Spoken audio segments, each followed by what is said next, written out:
Hey, Sarah, welcome to the podcast. Thank you so much for having me, Anna. Yeah, I love soup and I've had your soup. So Thank it's you. really an honor to be speaking with the Supergirl herself. So I'm curious, what was the first soup that you made? Oh my gosh. I started the business with my mom back in 2008, and I couldn't tell you the first soup we made. We just started cooking tons of soup. So the way we got started was, um, I would host these.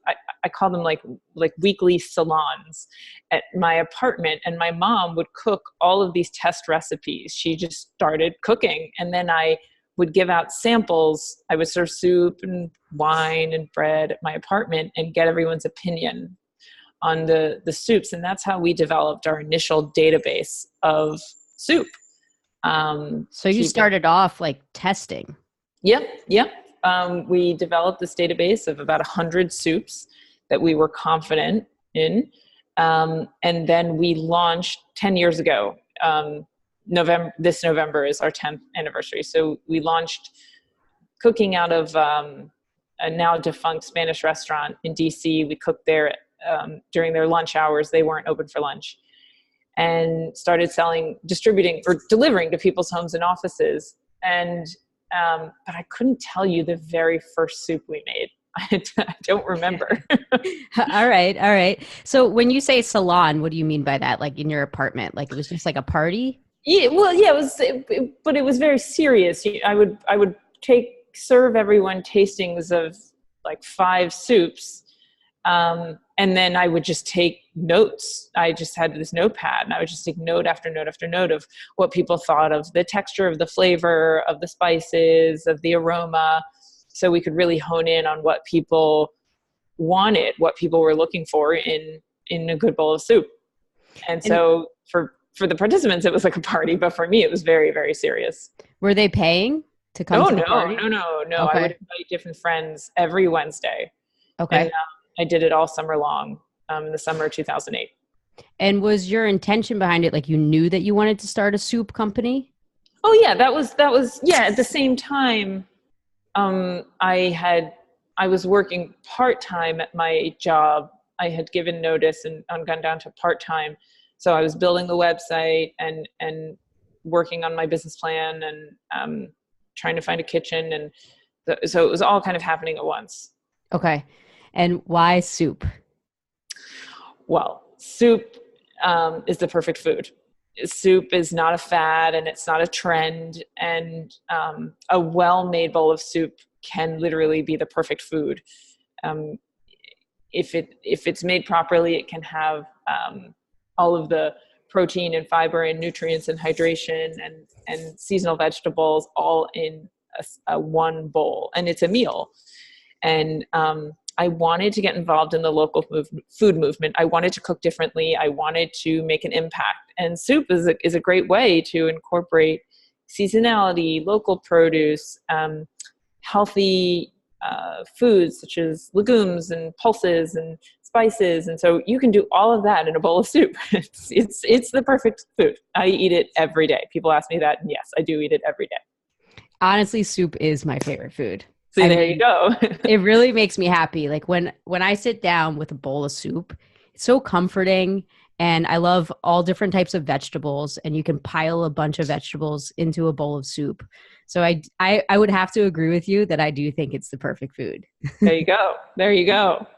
So if we go back even further to like how it became like all about soup for you, were you always a lover of soup? Yeah. Well, I'm a former comedian, and I hope to not be former forever and get back into that. But I used to live in New York doing comedy, and my brother also lived there, and so my folks would come up like once every 6 weeks to visit us, and they would pack a cooler of soup. My mom would make soups and freeze them in individual packets and then just stock the freezer, and I have no idea what anybody else eats because it freezes well and it's healthy. And so my mom wanted to cook for us, and that that's just what she made. And so her original recipes were our inspiration, and just the way, that soup got me through some hard times. And ending the day with a warm bowl of soup, especially made by your mom. Yeah, totally. Really comforting. Yeah, that's very true. I was telling my husband the other day that my grandma was she was great at making chicken noodle soup. Although I don't eat chicken anymore, but I know your soups are vegan. We can talk about that. His mom makes great soups, and she always brings me soup, and we freeze them and pull them out. And it has that quality of just like we were saying, it is so comforting. Mm-hmm. So you're a comedian, and and then how did you transition into what was the aha moment to I want to create soup? Well, while I was doing comedy, I was working for different companies, doing nothing that I was really too passionate about. Mm-hmm. And it was really getting to me. I've always had a very short attention span, and I always felt like, what am I supposed to be doing? And I was all over the place. I was waitressing, and I was the comedian, and then I did work in the travel business, but always loved comedy. But then I also, my aha moment came actually on an airplane. I was reading Michael Pollan's book, The Omnivore's Dilemma. Mm-hmm. And I really had never understood the importance of the local food movement and just putting thought behind your food choices, and how far removed people had gotten from their food choices and their impacts on everything, the community, the water, the air, the animals, everything. And I wanted to get involved. And I was tossing around a number of ideas. I really thought I wanted to start a business. I wanted to incorporate comedy. I wanted to incorporate health. I wanted to incorporate all of this, everything. And a friend of mine said, hey, your mom makes these amazing soups. And I was like, oh my God, soup, of course. And that's kind of how it all came together. Wow. So then what was after you had that aha moment, you went to your mom and you were like, hey mom, want to start this business with me? Yeah, basically, I had originally had a partner that backed out very early. There was no hard feelings. It's just she was growing her family, and it wasn't going to work out. And so my mom said, okay, I'll help you. And she had no idea. I mean, no idea what she was getting into. But back in the beginning in 2008, it's always been brutally hard. But back then it was crazy. And she would come down on the metro to this dungeon of a kitchen that we had and cook, and then over the weekends we would prep. It was non-stop, and it was exhausting. But as we grew, she was able to pull back a little bit and have more of a sane life. But she still is the recipe creator. She comes in, and she's extremely involved. But I hope she gets to spend more time with her grandchildren now. Her first grandchild was born 3 months after Supergirl was born. And that was really hard because my brother lived in New York at the time. And we didn't get to go up as much as we would have liked because, the soup stops for no one. Yeah.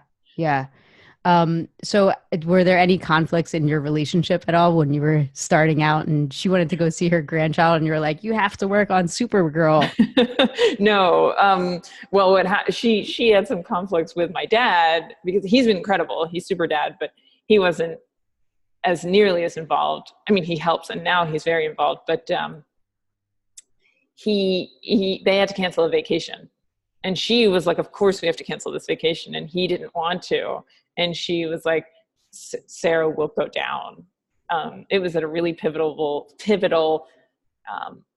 period in the business. We were growing, and I would have had a really tough time if she had gone. So she canceled. But again, they've made up for it.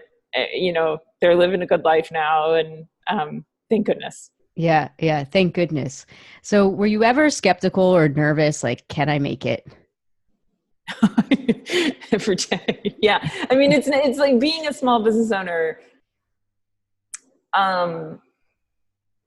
It's a constant struggle. And in the morning, I'll be like, I'm going to conquer the world and we're starting a soup revolution. And then at like 1 o'clock in the afternoon, I'm like, I'm so tired. I can't do this. And then by 3 o'clock, I'm like high-fiving everyone. It's you'll get a phone call saying, okay, we want to set up a meeting to start carrying your soup. And then at 4 o'clock, you'll get a complaint from a customer saying this is the worst soup they've ever had. And then at 5 o'clock, it's just nonstop. And the food industry is very, very hard. The margins are very slim. It's very competitive. There's a lot going on. So it's stressful. How do you maintain your mindset and focus? I believe. I very fervently believe that this business is meant to be very big. We're doing things right. We're cooking things well. We're staying true to our passions. And then I also am sure I try to take care. Like I exercise, and that's my meditation. And that is a drug. The endorphin rush really has pulled me out of some pretty down periods. So a little bit of everything, and I get by with a little help from my friends. What do you do for exercise?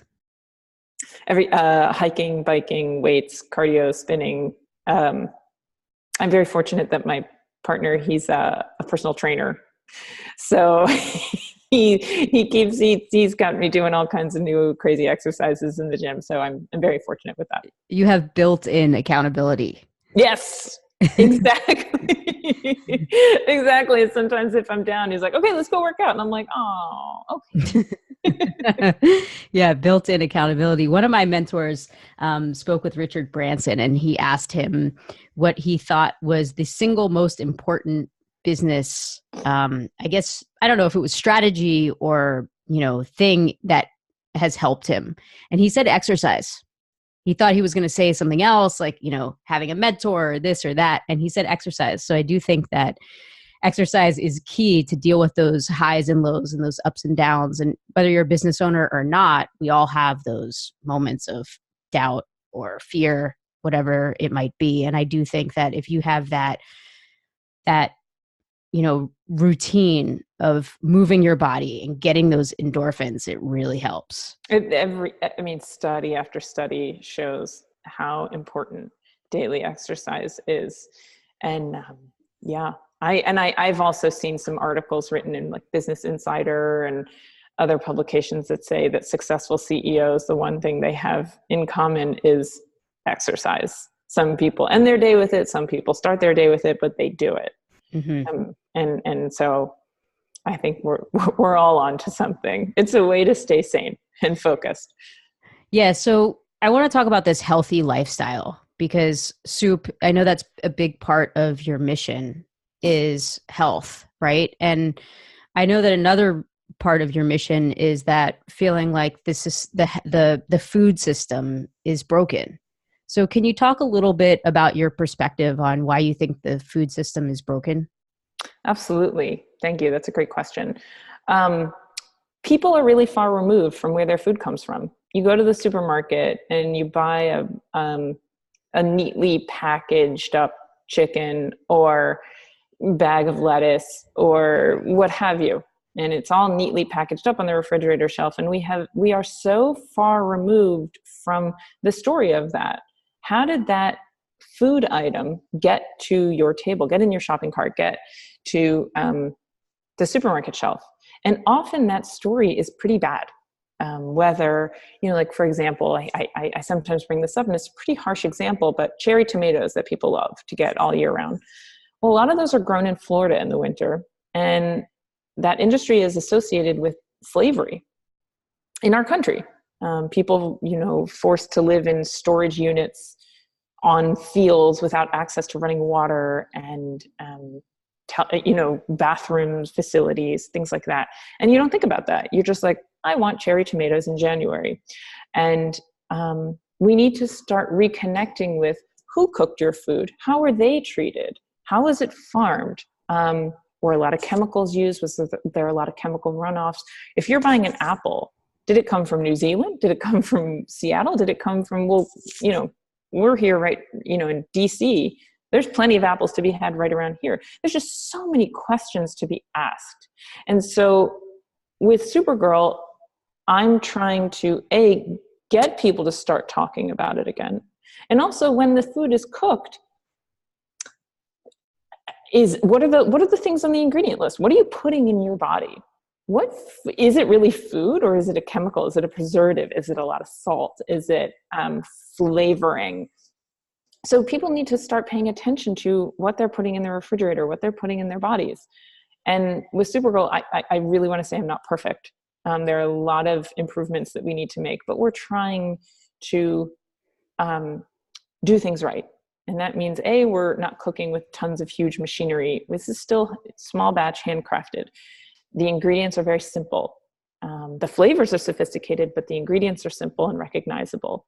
We are supporting a huge network of farmers in this area. And we're also starting to work with farms and companies that are collecting number twos, ugly produce that would be put straight into a landfill. And we're saying, no, don't put it in a landfill. Let's cook with that. I mean, do you know how much food is literally separated out because it's ugly and put not even into compost, put in plastic bags and put into a landfill? Wow. It's shocking. The amount of bagged lettuce that is harvested, put into a bag, put into a refrigerator, and then not sold in time. It's still perfectly fine, but because supermarkets need it with a 2 or 3 week shelf life, it's taken from the refrigerator in the plastic bag and put into a landfill. We need to stop that. Wow. We need to start paying attention to that, especially, first of all, you're putting food inside plastic in a landfill. Second of all, we have so many starving people in this country alone. It's heartbreaking. So we're trying to communicate that people need to start re-engaging with their food. And then with our practices, we're trying to do good. Mm-hmm. And again, we're not perfect, but we're trying. And as we get bigger, we can do better. It's amazing how committed you are to I want to say the integrity of the food and your process, preserving that without using, chemicals and things like that. Because even on Shark Tank, they basically were like, hey, we're not going to go in on your deal unless you produce in this way that everybody else is producing, because it's a way to make money. Exactly. They wanted me to do what everybody else is doing. And I'm saying, no. First of all, there's a way to make money. This is a business. Yeah. We want to make money and we want to grow very big. I want to grow big because I want to get more and more people eating this way. And I feel the more and more people that eat our soup, everybody wins. They win, the planet wins, the farmers win, everybody. There's not one way to do this. A lot of companies that have been doing it the way that they wanted me to do it, they're going down every year. They're losing customers. Their quality isn't good, and people are paying attention to what they're doing, and they're saying, I don't want that anymore. Consumers are speaking with their wallets, and we are listening. And I am feverishly committed to this mission. And the more pushback we get, the more committed I am to it. Interesting. And I'm trying to find even more innovative ways to do it. Because I thought it was interesting on Shark Tank how, you had this huge opportunity, and it could be sort of, I want to say, easy to just cave in and be like, all right, I'm going to get the deal. I'm going to do the co-packer. Let's do it. Yeah. So how do you make decisions? Is it your intuition? Is it your mission? What really was like, no, I'm going to stick to my guns? That was a no-brainer. It was my gut. It's the whole reason I started this business. I wouldn't have been able to look anybody in the face if I had come home and say, we got a deal, but we're going to do the co-packer. You know how we built out this kitchen and we're doing things different? Nah, it's all about the bottom line. No, I was never going to do that. Why would I have started this business? I didn't even hesitate. So you already decided before you walked into that? I didn't know they were going to push so much for the co-packer. Okay. I didn't know what to expect. And But when they started pushing for that, it wasn't even a question. I just knew that's not what I want to do. And it's my business. This is 10 years I've been doing this, slaving away. And the thing is, we're showing dramatic growth year over year. People are responding. People want this type of food. They don't want that type of food. It would have been a terrible decision for my business. And I would have lost all my customers. Yeah. Yeah. I've tasted your soup. And so I can say that I've been developing my palate more through over the years. I've done a couple of cleanses. Mm-hmm. And so I've developed my palate to be able to, where I was not like this before, but I can taste the difference, let's say, in an organic tomato and a non-organic tomato, where before I did not have that ability. I mean, like, you can taste the difference, you know, and with your soup, you can taste the difference in the quality. Thank you for saying that. We're told that a lot.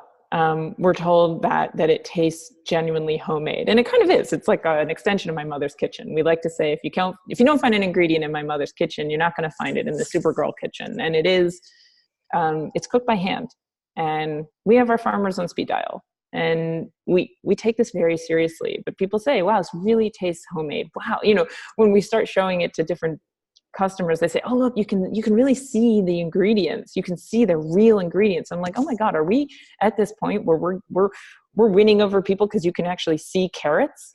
Okay, that's okay. I'll take it. But yeah, thank you for recognizing that. Yeah, you really can taste it, I believe. So, Sarah, looking back as a little girl, would you be surprised that this is your mission and this is your work? Yes, I think I would. I remember sitting, I mean, I was a little girl. I mean, you could say the senior year of college, all of my friends and I, we just had no idea what we were doing. And I remember sitting in with a couple of my friends saying, "Wow, I'd love to fast forward 10 years and see where we are, because we're such spazzes." and I never would have thought this. Now, I did used to say as a little girl, when people say, what do you want to be when you grow up? I used to say I want to be an artist and a comedian. And I cannot draw a straight line. So the artist thing was because my mother is an artist. She's very artistic. She's a wonderful painter.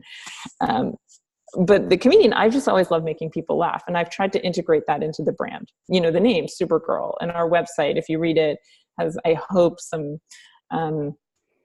funny musings, and the blog, and we write up funny stories. So I've tried that part. Yes.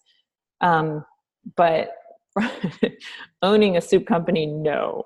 But that just goes to show you just never know. Yeah. So, but let's say 12 years back, you've had your business for 10 years. So 2 years before you started it, were you starting to connect some dots, or was it really like an aha moment? I knew I had to do something different. And I had started thinking about starting my own business. But that's mostly because I have problems with authority. Cheers to that. I just did. And so I did, originally, that original partner I was talking about, we had started thinking about opening up a bagel shop, and then realized we just knew nothing about bagels or retail. And so I still know, I think it really happened in that year before I opened that it all came together. I think 2 years before, to be honest, 2 years before, I was in a really dark place, and I'm very grateful for that. But it took me hitting rock bottom to figure myself out and figure out what I wanted to do, and then do it. And so I'm very grateful for that period, but I don't know if I would have predicted this. Yeah. I think rock bottom is such a great place, even though it doesn't feel good, because it forces you to really take a hard look at yourself and your life and choose differently. Yes. Because that's the only way out. That's why I started my business, because I was struggling with my life, and I had hit rock bottom with jumping from job to job, feeling like I had no fit in the world, not wanting to deal with authority. And that's very common in entrepreneurs, right? Yes. So then it just becomes, okay, what am I really passionate about? And what do I really care about? And I think the when you connect to a bigger mission, like clearly this mission is much bigger than you. Oh yeah. Yeah. This mission it's big. It's much bigger than me, and it's very important. Yeah. And it's immediate also. That's the other thing. I think we can solve a lot of the world's problems sooner rather than later by overhauling our approach to food. How did you make connections with farmers markets and farms locally? I quite literally walked down to the farmers markets and started introducing myself to farmers. And Okay. that's and then a lot of those farmers I still have relationships with today. And I started talking to chefs. I apprenticed with different chefs. I anyone who would speak to me, I spoke to. And to this day, I still do that. If someone is like, "Oh, I think you should talk to so and so. They're in this industry." Yes, I will. I will speak to them. And I met so many people and networked so much, and was able to just meet some wonderful farmers and enter this community. Did you originally start with selling at farmers markets? I lost you for a second. Did you? What's that? Sorry. Did you originally start selling at farmers markets? No. We originally started delivering to people's homes and offices. We didn't enter farmers markets for like 2 years in. And then when you did you see growth in your business? Oh yeah. Yeah. We grew very organically. So we started delivering, and then we added farmers markets, and then we added some catering, and then we did end up opening up a retail location, and then a second one, and then we entered wholesale. So it all kind of happened gradually. So the business that it is today has only really been in this iteration since like 2014, because that's when 2013 is we entered one Whole Foods. Okay. What do you think has had the biggest impact on your growth? It's been our customers. Our customers have been incredible, and they've told people, and they've spread the word, and they've supported us. And we have a community of super fans that are just, most brands don't get to have this, and I'm so grateful. They are incredible. How did you come up with the name? It's so great. Thank you. I get that a lot. I got a lot of pushback. I brainstormed with my family and my friends, and I came up with this. And a lot of people are like, no, it's corny. My brother, we always joke, he wanted Rock Creek Soup Company. And then my friends in New York asked if I was starting a construction company. And we always joke like, oh, if only we had been Rock Creek Soup, what could have been? It's just, I had a vision of the illustration, and people said it was cheesy and corny. And I just knew, I said, no, people are going to relate to that. It adds fun. It adds the humor. It's very clear what we're doing, and it worked. But I got a lot of pushback on it. How much do you use vision in your building of your business? Do you mean our vision and our values? I mean more like your vision, like, images that come to you or ideas that come to you, or really like, it seems like you as the owner have a big vision. I do. Yeah. So how much do you use that like as a way to create?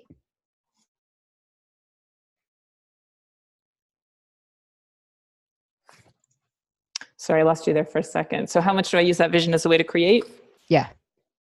It guides every single thing we do. Every single meeting we take, every single decision we make is guided by, is this helping us to achieve the vision? I have to stay focused on it.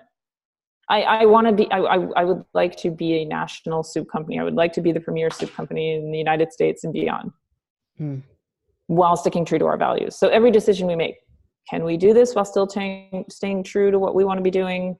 Can we say yes to this? Is this the right opportunity for us? How is this going to help us? What compromises are we making? And I'm still very involved in the day-to-day operations, probably too much, but it means that those little decisions I approve. I'll call my mom. We'll talk through things. And it's just so important. If I compromise too much, then why are we doing this? Why am I doing this if we compromise like they wanted me to? Did you ever have a business plan? I had one and I never finished it. I did have one in the beginning, and it's gone through several iterations. A business plan needs to be a living document. It needs to change with the times. And so I'm kind of, I don't, a lot of entrepreneurs say, oh, you have to have this concrete business plan. I still have things on my to-do list from 2008. At a certain point, you just got to pull the Band-Aid off and go for it, Yeah. Yeah. So I know that after Shark Tank, I saw an article where Matt Higgins became your advisor. How did that all go down? It was great. I actually was thinking about reaching out to him and just thanking him for being kind and supportive. And then I got an email from him saying that he wanted to connect. And then he just called me up and he said, I don't think that went well. I don't think things were said that were correct. And I want to keep the conversation going. And he's been introducing me to people, making connections. We talk, he gives me advice. I go up there. So it's been wonderful. Wow. Are you surprised by that? Yes. But I believe that this may sound very cheesy, but if we keep staying good and being a good company, I think good things are going to happen. We also need to work our tails off. Just I don't sit back and wait for good things to happen. But I feel very fortunate, and I'm so grateful for these random little sparks of joy and encouragement that pop up from time to time. What has happened since you aired on Shark Tank? Well, Monday, we just finally announced we are going nationwide. We ship nationwide. So this means everybody in the country can now get our soup. Our Super Meals program, which is a box of either 12 or 20 soup meals that you can put right in your fridge, and then your meals are set for 1 to 3 weeks, however long you want. So that went up by like 700%. We have meetings set up with major grocery chains. They have requested samples. We've gotten press inquiries. There are a lot of exciting things I can't talk about. So things are really exciting right now. Yeah. I want to talk about your super meals. Yes. Because, it makes it so easy for people to be able to eat healthy. Yes. So can you share a little bit about the inspiration behind it and how it works? Yeah. So a lot of people were saying, I eat your soup. I know that I eat my soup every day, and my mom does. And we see pretty dramatic results in our own staff. So for example, our mashgiach, who is, he keeps us kosher. He's our kosher certifier. He's, I think, lost 80 pounds since working here for the past 8 months. Because now all he eats is our soup. My cholesterol dropped, I think it's like 60 points now. And people started saying, when I go for several days eating your soup, I just feel much better. It's really helped me lose weight, XYZ. And I started thinking, and then I started reading articles about cleanses, and the wheel started rolling. And the first iteration was called the Soup Cleanse. But it really was weird marketing because we called it the Soup Cleanse. We use quotation marks because it's not a cleanse. A cleanse makes you, I think, feel very hungry and you're detoxing. And that's not the goal. The goal of this program is to change your cravings, get you craving more natural, healthy food. It's supposed to, take care of all of the thinking associated with healthy eating. So you have, anytime you choose a Supergirl soup, you're making a very healthy choice. And if you follow the program, you can either follow the program or just get a box of soup and eat it whenever you want. But if you follow the program, what it does is it kind of guides you to eating the way a lot of research shows is the healthiest way to approach food. So you want to start your day like a king, as they say, read a nice hearty breakfast. So we'll put like a chili or a hearty lentil soup first thing in the morning, and that's going to fill you up. It's going to rev up your metabolism, and it's going to keep you satiated for many hours. And then as the day progresses, your meals get lighter and lighter. So by the end of the day, you have a light soup, and the only time of the day you may feel a little hungry is right before you go to bed, and that is supposed to happen. To let your organs rest, to sleep better, because your body isn't working on digesting and sending blood to your stomach to work. Your body can truly rest. And we try to get people to eat this way. Start the day like a king and end it like a pauper. And that's the goal of the Super Meals program. And you can either do it for 3 days with the 12-pack, or for 5 days with the 20-pack, and there's 2 off days, or you can customize it. You can choose whatever soups you like, and just know, for lunch and dinner, or just dinner, I know I have it taken care of because I have a Supergirl soup, and it's the healthiest choice I'm going to make all day. But when people do the full program, what they see is that they end up consuming far fewer calories than they do in a normal day, but they're full. A lot of people are like, you know what, I can't even eat that last soup because I'm so full. And then they'll discover, well, they've lost a couple pounds. And then we had one woman say she was doing the program pretty regularly for several months, and her doctor, who she'd been going to for 20 years, said, whatever you're doing, keep doing, because this is the best blood work you've had since we started working together. So when people eat this way, your body responds. Mm-hmm. Your body wants to be eating this type of food: plant-based protein, plant-based fiber, a lot of vegetables, greens, all of that good stuff. Fuel your body with the right food, timing wise and food wise, and you're going to feel good. Yeah. Real food. Exactly. And does every soup have a protein in it? Yeah, except for the evening ones. So the evening ones are really light. They're like, a very simple carrot soup, like a gingered sweet potato, or a, fennel carrot soup or something like that. Otherwise, yeah, they'll have quinoa, lentils, black beans, white beans, you name it. A lot of protein. What's your favorite? I know that must be a hard question. It is. It really depends on my mood and the time of day. I do love we have a triple ginger butternut squash that I absolutely love. It depends on, in the summer, I love our watermelon gazpacho, our chilled watermelon gazpacho. And I gotta say, there's nothing like a simple lentil soup.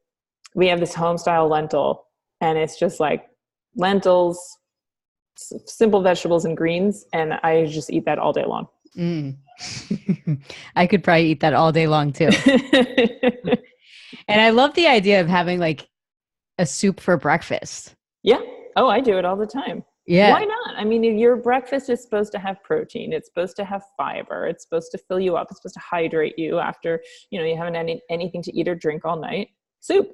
Yeah. We have a poem up at our store, one of our stores, that talks about soup for breakfast. Oh, really? Yep. That's great. What's the best advice you've ever been given? In life or business advice? Either or. It could be both. I'd love to hear. What comes to mind? I think it would be Journey saying, "Don't stop believing."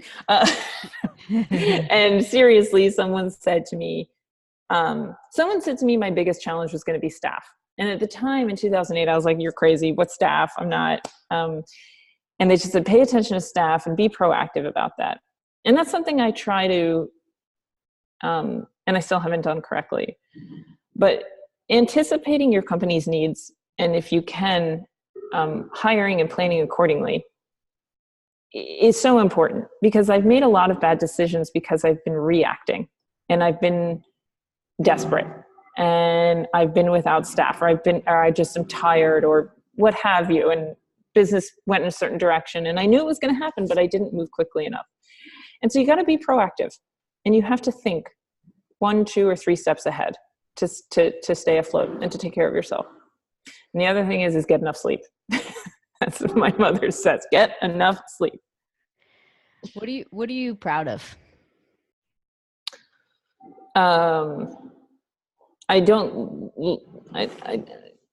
I'm not proud of anything yet because we're not where I want us to be. And that keeps you, I want to say, hungry. Yeah. It keeps me hungry and it keeps me motivated. Yeah. I feel that we should be much bigger. So I'm not going to sit there and pat myself on the back because we are where we are. I'm going to kick myself and say, why aren't we over there? Why are we still over here? And so I'm not ready to answer that. Wow. We're not there yet. How can we buy your soup? Go to supergirl.com to order the super meals. And we're running celebrating our Shark Tank appearance. So enter Shark15 and you can get 15% off your first order, delivery nationwide. You can also go to Costco and Whole Foods in the Mid-Atlantic region, as well as peapod.com and other natural food stores around the DC area. So if you want to just try a pint or a quart, head over to Whole Foods or Costco, or head right to our website, supergirl.com, and order the super meals, and you can get a wide assortment delivered right to your door. Thank you so much, Sarah. Anna, thank you so much for having me. This is a lot of fun.